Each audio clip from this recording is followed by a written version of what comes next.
I just wanted to share this thing here. I'd kind of like to shout out to our friends at Gain, where they got a little love from Dr. Tom Shea, who he sent a picture. I don't know if this was on his Facebook or what, but it just went all over the place. Yeah, it's on his Facebook. It's on his Facebook. And of course, he was kind of like one of the first ones to really make noise about this $500 a head fundraiser that the governor and lieutenant governor had last night at the Hyatt, I believe, for the reelection effort. And Dr. Shea, we're going to pop the picture up here. He says, instead of giving $500 per head to tonight's political fundraiser, I'm donating $1,000 to Guam animals in need. Nice. We'll sponsor kennels in honor of my dog and cat who have gone to heaven. Rest in peace, our condolences. And to share the love for all other four-legged friends. We'll contact, or perhaps someone knows the president of Gain or someone there may contact with them. I will have the check ready. Mahalo. So that was pretty cute. I bet Senator Jim Moylan got a kick out of that one. So how was the fundraiser last night, Senator? Yeah, I didn't attend. I was I was taking a walk actually last in the evening down in Tumon, and sure, there's a lot of people out there and bicyclists as well. And if you go on the beach side, you see the paddle boards too. So Right. yeah, I'm sure they. I don't think they invested $500 on that special day by chance when the bars opened as well to have that fundraiser for the governor. So you mean to It's tell kinda- me you were in Tumon and you didn't go to the fundraiser? Did not miss that opportunity, but oh, it's kind of, is it really now that you want to have a fundraiser for reelection when people are, I saw it in the paper, the headlines read, possibility of going homeless for this one family. And then on the same front page is come to the fundraiser for the governor, $500 on a time sequence since they want to make sure they have social distancing. Right, yeah. Could have been done better, I Well, think. she is the chief public health authority, so Maybe she was setting the example that, like, hey, it's P-Core 3, guys. It's safe. Go out here. Look at me. I'm having a big fundraiser. It's safe. You know what I mean? I don't know. Yeah. And I think it's just really, like you said, a lot of people just have an issue with the timing of it because we all know, people have political fundraisers all the time. But I just don't think anyone expected them to have one at this time. Right. Maybe in hindsight, right? Could have did something different, but You Republicans better get moving because they just added 50 grand to their war chest last night. What are you guys doing? Was I that don't how even. much? Yeah, it's about 46. Well, I did the math, assuming it was all full up. Right. Yeah. So what's well, up we with do- I got to ask, Senator, just before we get into everything that you got here, what is up with the Republican candidate for governor, lieutenant governor? We haven't heard. Yeah. Well, yeah. I am part of the party, and discussion is being done, but nothing final at this time. But we do have some deadlines that we want to meet because if you don't, then you're going to be behind the train there, and it's coming closer to that. So the announcement eventually will come out. That's for sure. When though? Stay tuned. Okay. like next week. Well, there's still developments going on, and discussions are being made, and especially in the grassroots, right? That's the real engine of each party. So before the And- end of next month. What did you hear, Sabrina? Can you just tell me? Because I you're didn't hear talking like you heard. anything. No, I'm come just- on, you can tell me. I'm not going to tell anybody. Who is fishing? Oh, So So- yeah, by the end of next month. Yeah. Sometimes it's really helpful for those rumors to get around because it's like a soft survey. right. And then you get the grassroots start talking, and then you can feel what they are really behind. And then from there, you need to take a few more steps to do some studies, and then go for it after that. Yeah. So- but for sure, got to be careful what's going on with the pandemic as well, and keep the people as, they're first, and politics are always there. But you got to show what you're doing now if you even have any intention of running, and not necessarily come out of the dark and start to do it again. Obviously, the governor has an advantage being here. President, anybody trying to beat the incumbent, it's not that easy, Yeah. right? And with more federal funds coming in, it could look like our government can turn around. But what has the governor done so far? Some would say, yeah, done her best, and some would say, wish she had done differently. But we'll see. So as that time, in the snapshot today and a snapshot 3 months from now, it's going to be different. Right. We will have a team, and we'll back that team. That's for sure. So who's your running mate?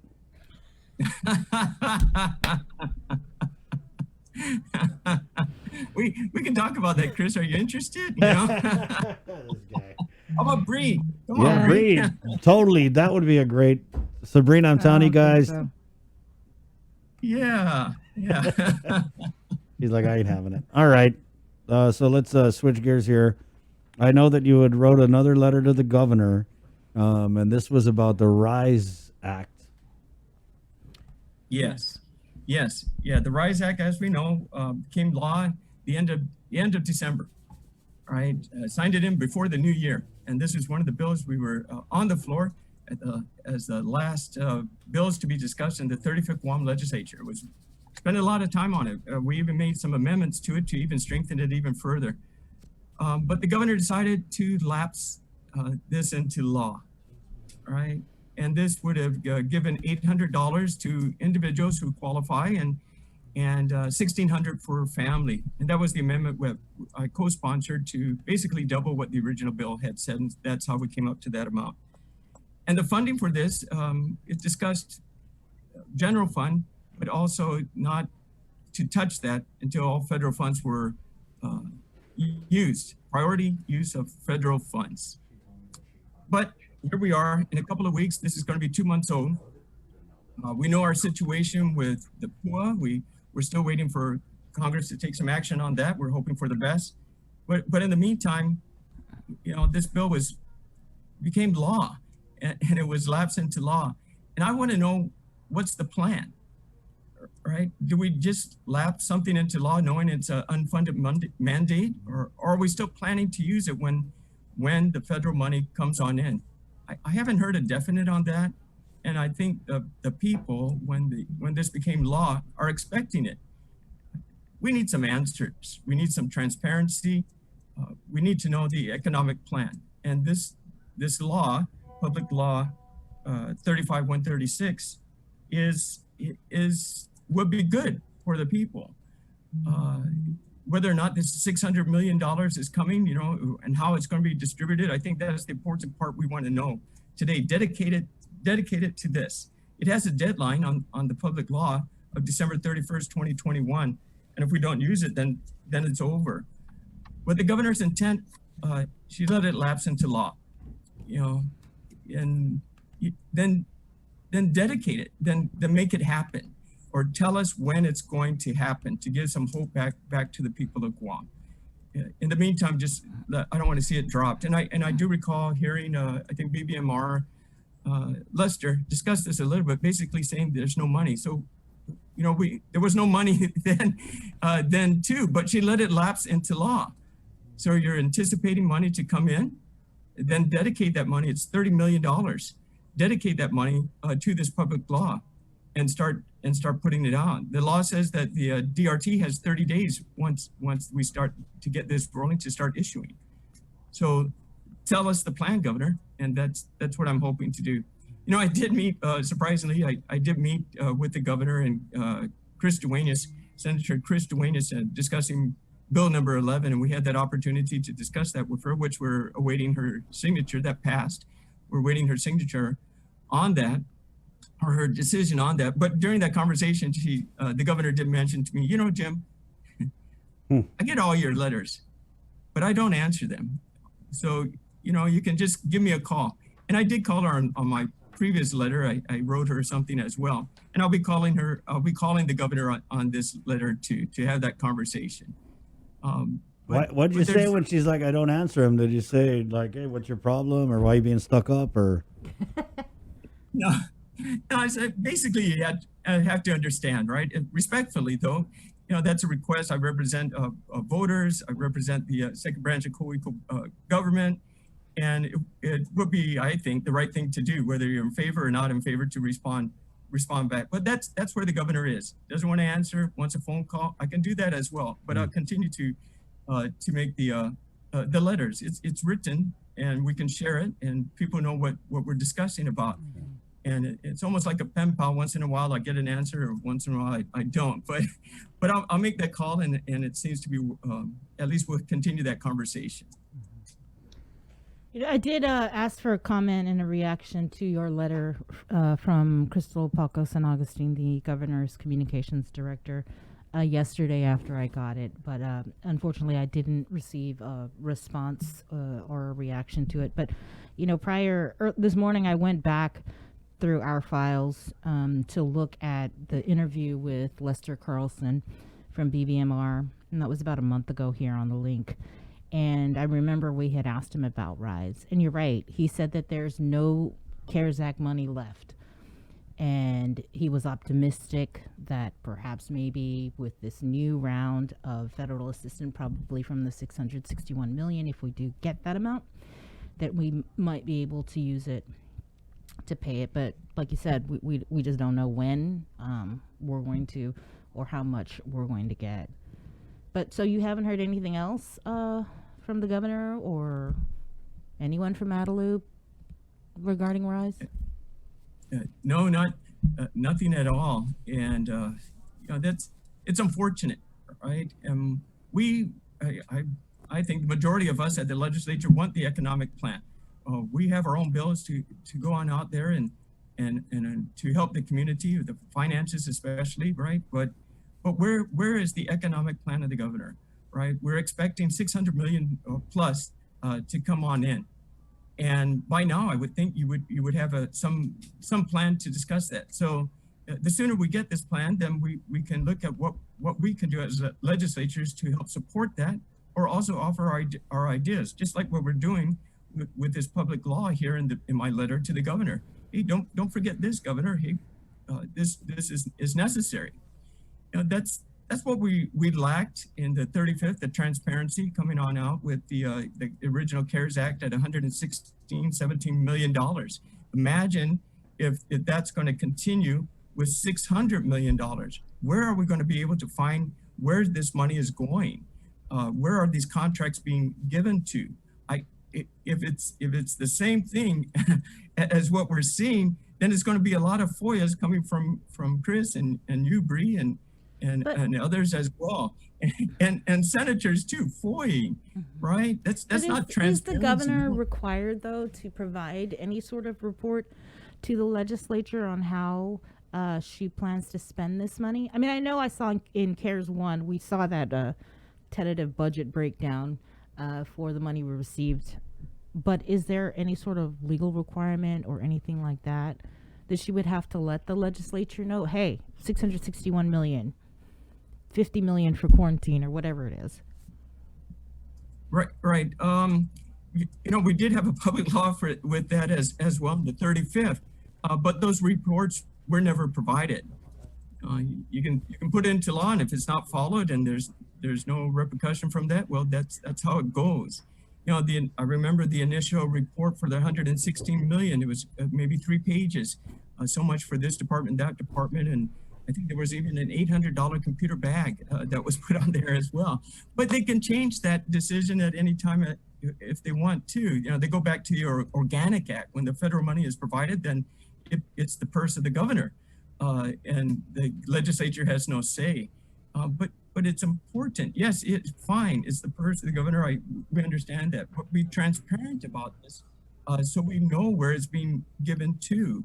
Right? We can have suggestions. We can have great ideas. We can support each of the committees that the majority represents.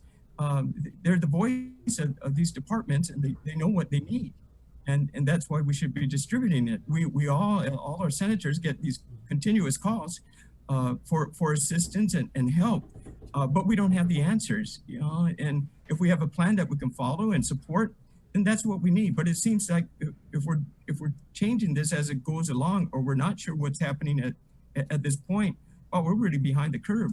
And I don't want that to happen when we got $600 million expected to come in. But where's the plan? We should already have in place. We talked with this about Speaker Terlai yesterday, and you're right. I mean, with this hundreds of millions of dollars that the governor has already set the precedent that the legislature can't appropriate it, has no say in it whatsoever. I mean, you guys passed a law that she would have to file these, what was it, monthly reports, Bree? He was just talking about it. They Yeah. only filed two. Two, right? Yeah. So, I mean, how do we kind of ensure moving forward that you guys take your rightful place in the supervision of the spending of the money on the island?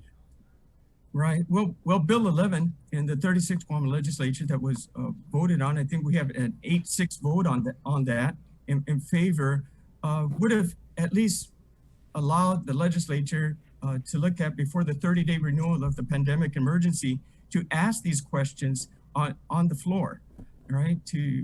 It's like, we have all the directors in front of us if necessary, to put it to allow each of the 15 senators to ask the important questions. And then we can have it all recorded and done with. The governor's concerned that, they're going to waste our time. No, we're not wasting anybody's time, okay? You come prepared and that we can get this done quickly. You're not prepared and unable to answer the question, well, then the governor's ad loop is wasting the legislature's time. But I think that time is important to understand where the money is being directed to, where the contracts are going, how the priorities are being set. Will the legislature have the ability to stop the pandemic declaration? We already do, and we already can, but we're not. Bill 11 is about transparency, and the people know what exactly is going on. Fortunately for us with the media, you guys are doing a great job. You're a little oversight hearing every time you call out somebody, right? You're asking great questions and you get to the point. And sometimes we should play that back for our committee reports. Maybe we can use that. You said this on this date at this time with this interview, right? But that's the people's house is where this should be explained, with the representatives of the elected officials and the government and the ADALU coming before us. We are not taking away the authority of the governor. That governor has complete authority to do with what she wants. We want to know the transparency. We want to know how the priorities are made and where we can direct and help influence this to come, because that's why they elected us, for checks and balances too, not just to rubber stamp, and that's I think is a lot of the frustration that we're seeing in the 35th, and we don't want that to continue with the 36th. So it's different dynamics now. So, good luck, Governor, on getting that. I want the best for the island, but you must be transparent, and you must be able to work with us as well. And I'll continue to do that as well, and continue my letters and make my phone calls too.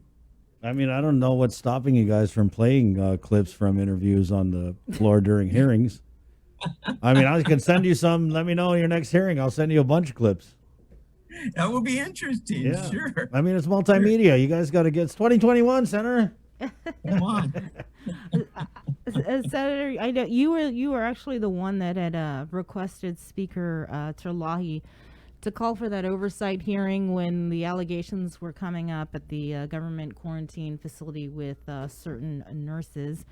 She was just on the air yesterday, and she was pretty disappointed, pretty frustrated, and on the verge of like, I'm gonna call another one.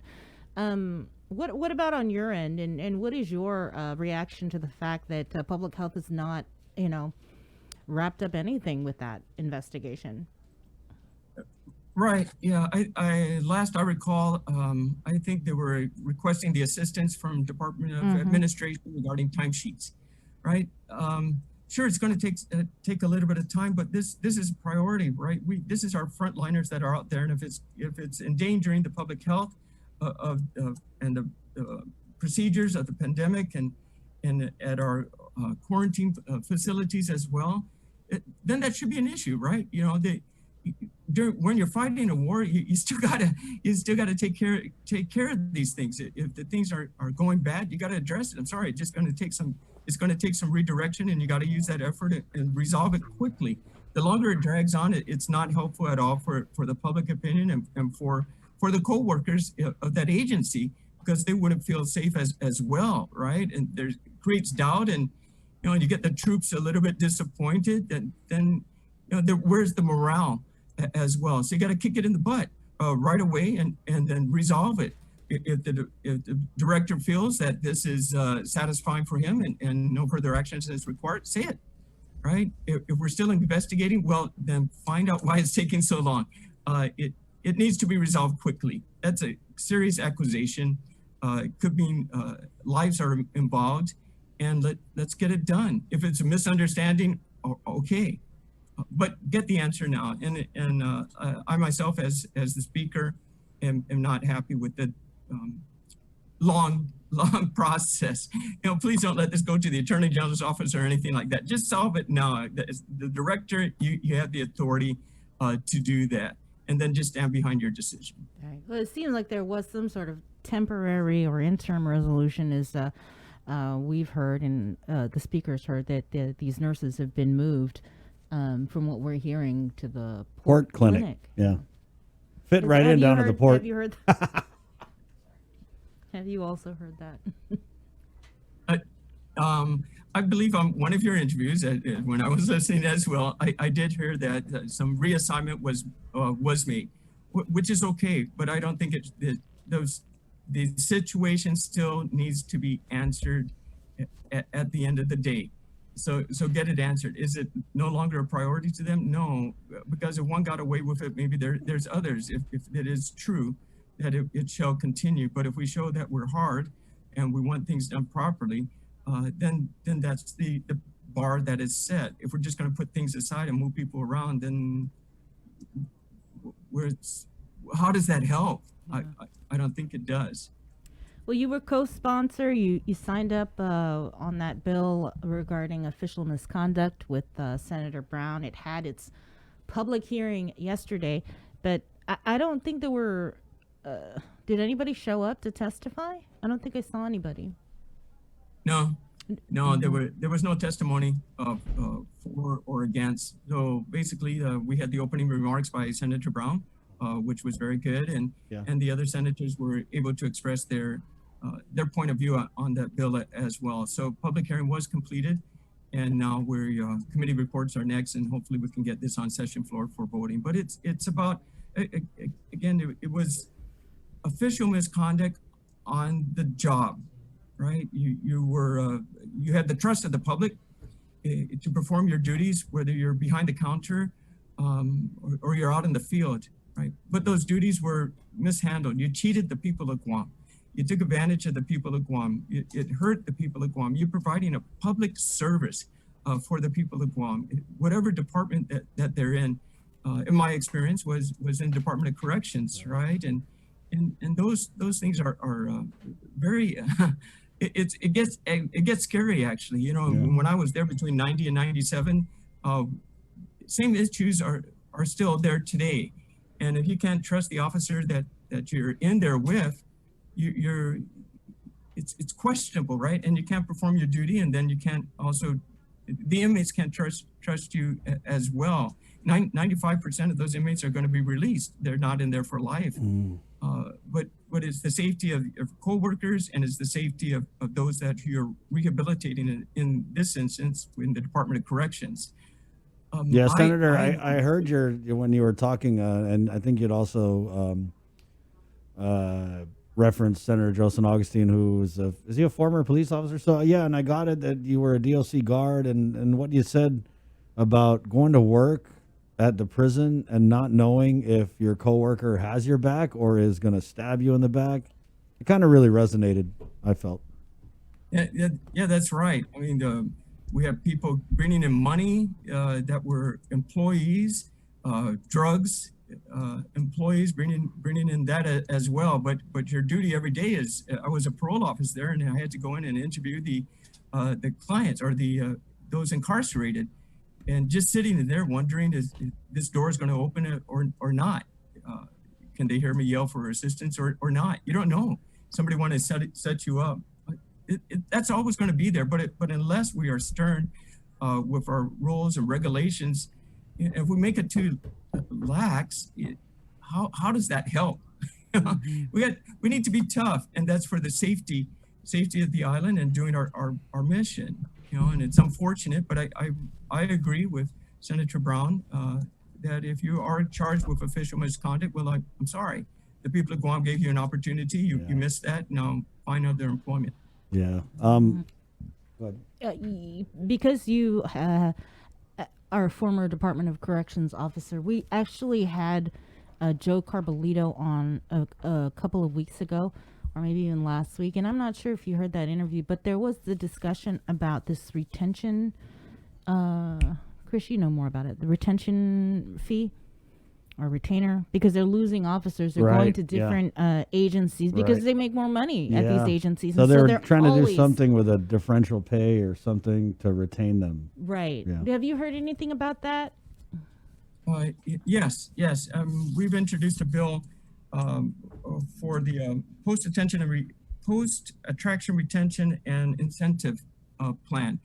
So it's peace officers, peace officer ones, from customs to port authority to corrections to police departments, right? The entry level of pay is different, right? And you would find them after these long trainings that the department has put and invested into them. Shortly thereafter, when an opportunity opens up for a peace officer position that's higher paid, they move on, and rightfully so, right?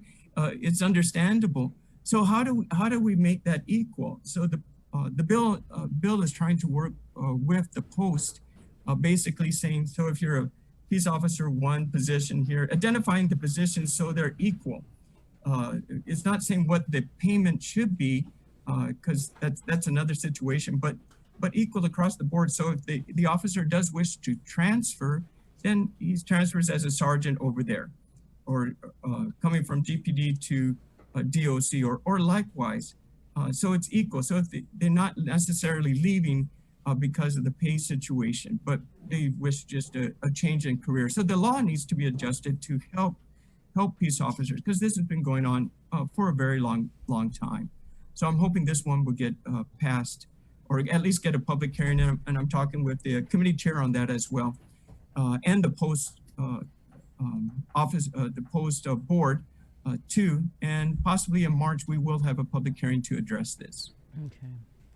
Yeah, because Joe was really, they're seeing the 3 million reduction, I believe it is 2.7 million. Yep. in next fiscal year's budget. But I think there was a letter from BBMR that was like, hey, we can't include that that fee. But DOC, I don't even believe even included it in their budget request. Yeah. And speaking of the budget, I think I was listening to a hearing yesterday. In the current fiscal year budget, $100 million shortfall. Is that correct? I don't have the exact figures, but it will probably be close to that. Yes. And of course, Adelaide's saving grace will be the next federal funding relief coming in, which they would have more ability to spread it as they wish. And the island definitely needs that. We know our tourist industry is still pending, even if we are at zero.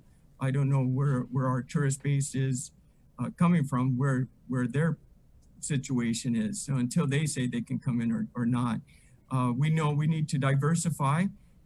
We did have one public law with the drone industry, and also the distribution and fulfillment centers too, which we're pushing now to get it implemented. But in the meantime, the CRER report, I think we're up 25 million. Now we're at 3%, and a quarter of that, continuing at a quarter of 3%, then that talks about reorganization by law that the governor has to start to look at.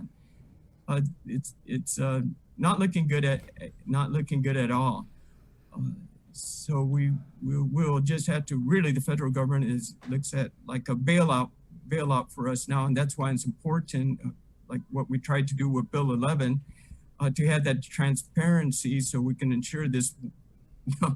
Will it ever come again? I don't know. Is it actually going to be 600 million? We don't know. But wherever this money that does come in goes, we need to know.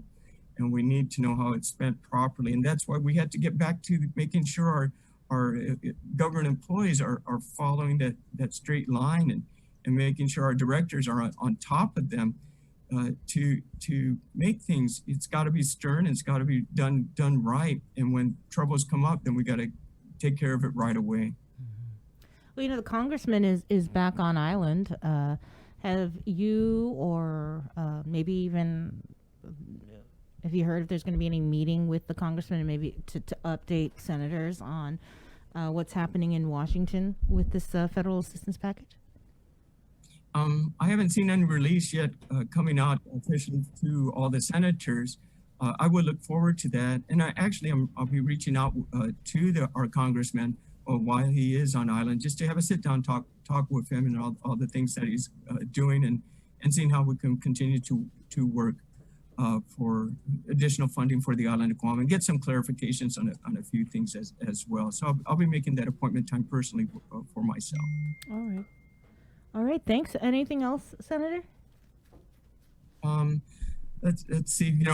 We're continuing to push this. We're going into our March already, right? We'll be having our second session, and I'm hoping that we'll have some good bills on the floor to help the island on the economy, and that's where my focus will continue.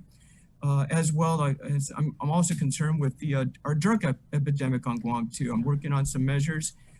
We need these, with the X-ray machine and situations like that. I've been talking with the customs officers about this, and where we need to provide some support. So with public-private partnership, that's a bill we're have introduced to help them get their equipment, so we can start getting more.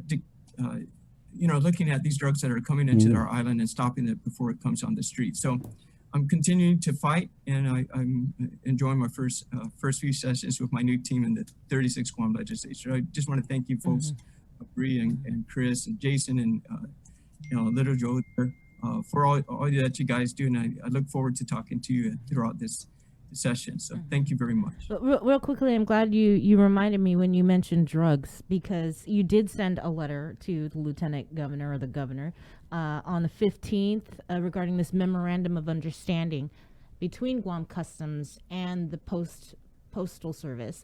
Did you get a response, maybe phone call or anything regarding that? Did they call you and say, yeah, Senator Jim, we hate the drugs too. Let's eradicate meth. We're on board with this. Let's get her done yesterday. Yeah. Was that the response? I actually called the governor on that letter, right, and spoke to the governor personally on that, and this letter came about after our meeting with the chief at Customs and the director as well, and the things that they need and feel that it's important. And I even spoke with the Customs in Saipan just last week too, on ideas that we need to get this done. The MOU is not completed. It's not done. It's not in place. We used to be able to do these things, but now we don't. So new people are in place. The conversation has to continue. The governor kind of felt that things were rolling. I don't think so. Something's rolling. Yeah. What's rolling is that ice pipe's rolling. Right. So we're continuing to work with Saipan on how they were successful on that. We have a draft of their MOU that they have, and I'm going to be talking with the director of our customs so we can get it done and send it over. And maybe we need that's one of the things I'll be talking to our congressman about as well. If we need a federal assistant, and have our congressman talk to the U.S. Post Office over there and tell them our situation. And until it's done, that MOU is done, I'm going to keep on fighting for this. It's important to get done. We need our dogs in there, not just for international mail, but also for domestic mail too. So we're still working on it, and I'll give the governor a call to let her know when I'm done, and then she can sign off on it. A call or a letter? We'll follow up with a letter most likely. All right. Okay. Thanks, Senator. All right. Thank you. Thank Okay, you. stay Have a safe. great morning. We're out there walking into mine. Right on. There you go.